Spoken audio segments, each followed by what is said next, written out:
नेंद्र, आज हम NCERT 11th unit 1 DPI द्वारा जारी की गई नई प्रश्न बैंक 2022-23 के क्वेश्चन को हल करेंगे।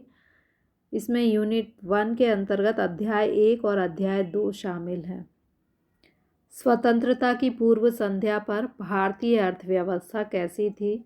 तो भारतीय अर्थव्यवस्था अविकसित और स्थिर थी। अविकसित मतलब विकास नहीं हुआ था, स्थिर मतलब जिस अवस्था में थी उसी स्थिति में थी, उससे आगे विकसित नहीं हो रही थी।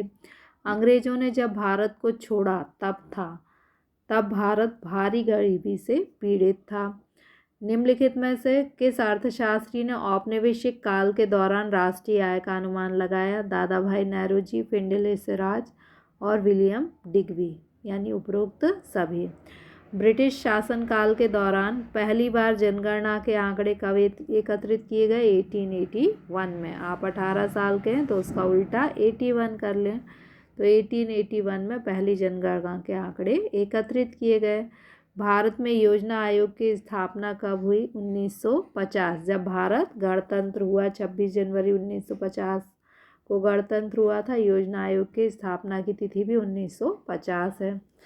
समाजवादी अर्थव्यवस्था में वस्तुओं के उत्पादन और वितरण के संबंध में निर्णय कौन लेता है? तो सरकार लेती है। समाजवाद में किन वस्तुओं का उत्पादन होगा, उनका वितरण किसके बीच में होगा, सारा निर्णय सरकार ही लेती है। निजी लोगों को निर्णय लेने का अधिकार नहीं होता है।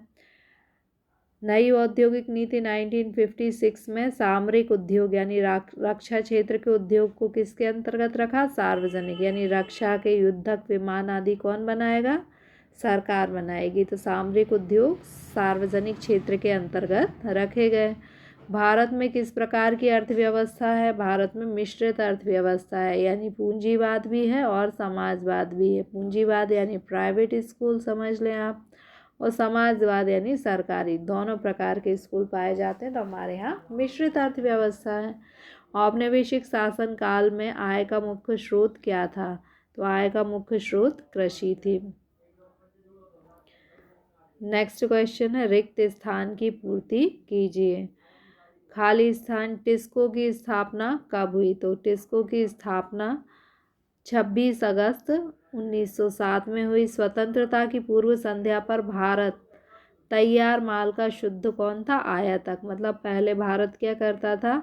कच्चा माल ब्रिटेन भेज देता था, और वहाँ से कच्चा माल जैसे कपास जो है ब्रिटेन जाती थी, और ब्रिटेन से कपड़ा यानी तैयार माल बनकर जो है भारत में वापस आता था। तो भारत कच्चे माल का शुद्ध आयातक था, कच्चे माल का निर्यातक था, और तैयार माल यानी शर्ट का शुद्ध आयातक था।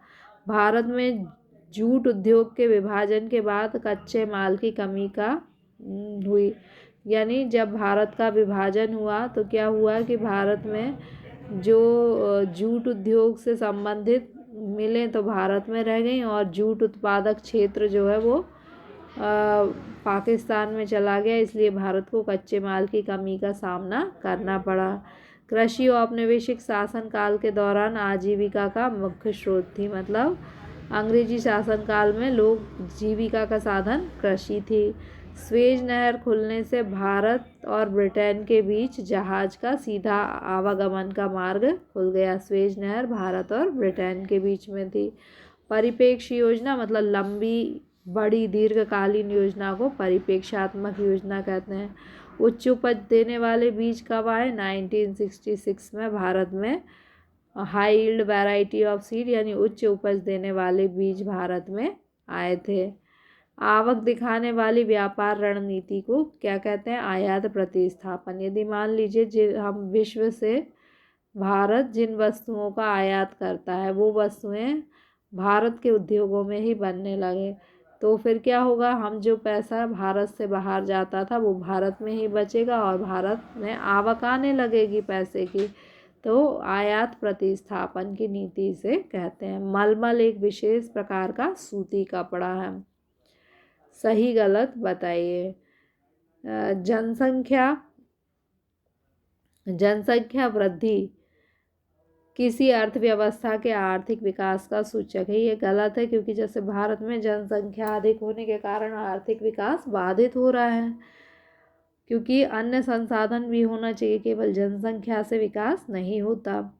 हस्तशिल्प का क्षय ब्रिटिश टैरिफ नीति के कारण हुआ, क्योंकि अंग्रेजों ने भारतीय जो हस्तशिल्प की वस्तुएं होती थी उन पर बहुत अधिक टैरिफ यानी टैक्स लगाया जाता था, इसलिए धीरे धीरे उसका क्षय हुआ, वो उद्योग नष्ट हो गए। तृतीय क्षेत्र को हम क्या कहते हैं? सेवा क्षेत्र भी कहते हैं। तो यह भी सही है और यह भी सही है।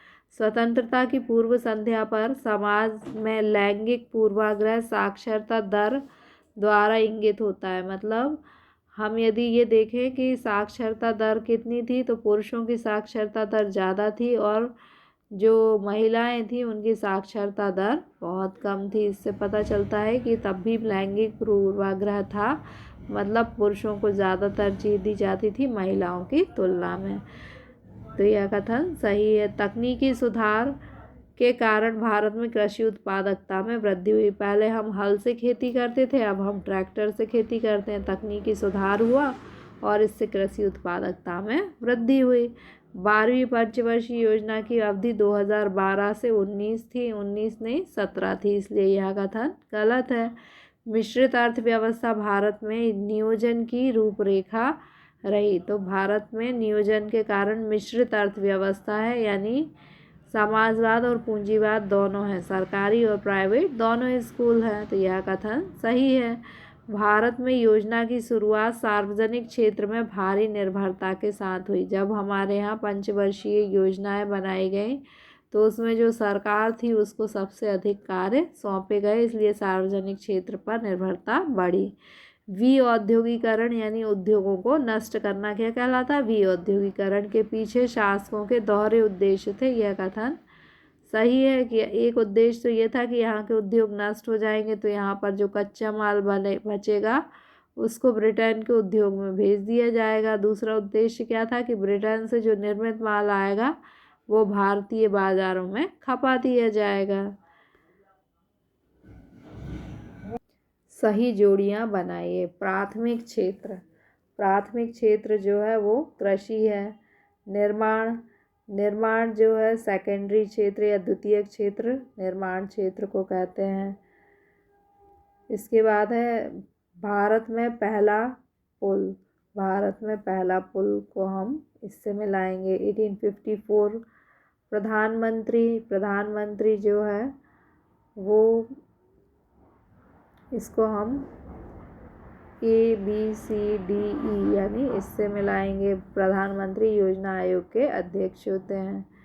फिर नंबर 5 है कोटा। कोटा जो है माल की मात्रा के आयात किया जा सकता है। कोटा फिक्स कर देते हैं कि इतने से ज़्यादा वस्तुओं का आयात नहीं होगा। फिर है भूमि सुधार। भूमि सुधार जो है वो कृषि उत्पादकता में वृद्धि के लिए किया गया सुधार था। फिर है HYV बीज। HYV बीज जो थे उच्च पैदावार वाली किस्म के बीज थे। सब्सिडी, सरकार द्वारा जो आर्थिक सहायता दी जाती है, जैसे आपके यहाँ सिलेंडर आता है उसमें कुछ पैसे तो आप देते हैं और कुछ पैसे सरकार देती है। तो जो पैसे सरकार देती है उसे हम क्या कहते हैं? सब्सिडी कहते हैं। नेक्स्ट क्वेश्चन है, एक शब्द में उत्तर दीजिए। ब्रिटिश शासनकाल के दौरान प्रति व्यक्ति आय में वृद्धि की दर क्या थी? 1.2%। लोहा इस्पात कंपनी की स्थापना कहाँ हुई? जमशेदपुर में हुई। बंगाल में अकाल कब पड़ा? 1943 को पड़ा। किस प्रकार की खेती परिवार की बुनियादी ज़रूरतों पर केंद्रित होती है? निर्वाह खेती में कृषक जो है केवल उतनी ही खेती करता है जिससे कि उसके जीवन यापन का काम चल सके, उसका जीवन निर्वाह हो सके। पंचवर्षीय योजना का विचार भारत ने कहाँ से लिया? सोवियत संघ से। भारत में योजना का वास्तुकार किसे माना जाता है? PC महालनोबिस को। लघु उद्योगों के लिए निवेश की सीमा क्या है? 10 करोड़ रुपए से कम लघु उद्योग में निवेश की सीमा है। किस वर्ष योजना आयोग को समाप्त कर दिया गया? 2017। 17 को खतरा से याद कर लीजिए और खतरे के समय योजना आयोग को समाप्त कर दिया गया। आधुनिकीकरण क्या है? आधुनिकीकरण का अर्थ होता है कि हम आधुनिक तकनीक को अपनाने। हम पहले हल से खेती करते थे, अब हम ट्रैक्टर से खेती करने लगे, तो आधुनिकीकरण हो गया। सामाजिक दृष्टिकोण में परिवर्तन लाना, यानी पहले लड़की जो थी उनको पढ़ने का अधिकार नहीं था, अब लड़कियों को भी पढ़ने का अधिकार है, तो ये सामाजिक दृष्टिकोण में परिवर्तन हुआ।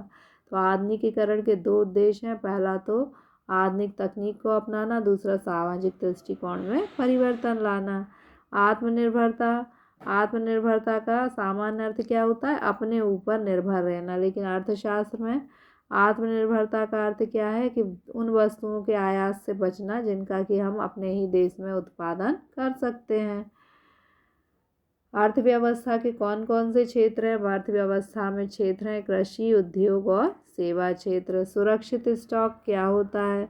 सुरक्षित स्टॉक का अर्थ होता है कि जो सरकार होती है वो अपने स्टॉक में कुछ खाद्यान्न को रख लेती है और जब कमी पड़ती है तो उस खाद्यान्न की पूर्ति कर देती है। कृषि क्षेत्र में प्रमुख नीतिगत पहल क्या थी? कृषि क्षेत्र में प्रमुख नीतिगत पहल ये थी कि सरकार ने भूमि सुधार किए। भूमि सुधार यानी जो गरीब थे, अमीरों की भूमि उनको आवंटित करने की योजना बनाई गई और हरित क्रांति यानी नई तकनीक का प्रयोग करके खेती में वृद्धि का, उत्पादन में वृद्धि का प्रयास किया गया। समृद्धि का क्या अर्थ होता है? समृद्धि का अर्थ होता है कि देश में वस्तुओं और सेवाओं की उत्पादन क्षमता में वृद्धि हो। उत्पादन में यदि वृद्धि होगी तो हम क्या कहेंगे कि समृद्धि आई है। समानता क्या होता है? समानता का अर्थ होता है कि आर्थिक समृद्धि का लाभ निर्धन वर्ग को भी सुलभ हो, यानी केवल धनी वर्ग ही समृद्ध ना हो और धनी और निर्धन के बीच असमानता कम हो। इसके बाद प्रशुल्क क्या है? जब हम किसी वस्तु का आयात करते हैं और उस पर जो कर लगता है उसे हम प्रशुल्क कहते हैं। इससे आयातित वस्तु महंगी हो जाती है। दूसरी पंचवर्षीय योजना के निर्माण में किसका योगदान था? महालनोबिस, पीसी महालनोबिस का योगदान था। कुछ उल्लेखनीय अर्थशास्त्रियों के नाम बताइए जिन्होंने औपनिवेशिक शासनकाल के दौरान प्रति व्यक्ति आय का अनुमान लगाया। दादा भाई नेहरू जी, विलियम डिग्बी, फिंडलिस राजा। आप 3 ही नाम याद करिए। इसके बाद है आयात प्रतिस्थापन क्या है? आयात प्रतिस्थापन का अर्थ है कि यदि हम विदेश से कपड़ा खरीद रहे हैं और वो कपड़ा हम घर अपने देश में बना सकते हैं तो उसे अपने ही देश में बनाएं। आयात प्रतिस्थापन का अर्थ क्या है? आयातित वस्तु को घरेलू उत्पाद से प्रतिस्थापित करना। आयातित वस्तु से मिलती जुलती वस्तु अपने देश में ही उत्पादित करना आयात प्रतिस्थापन कहलाता है।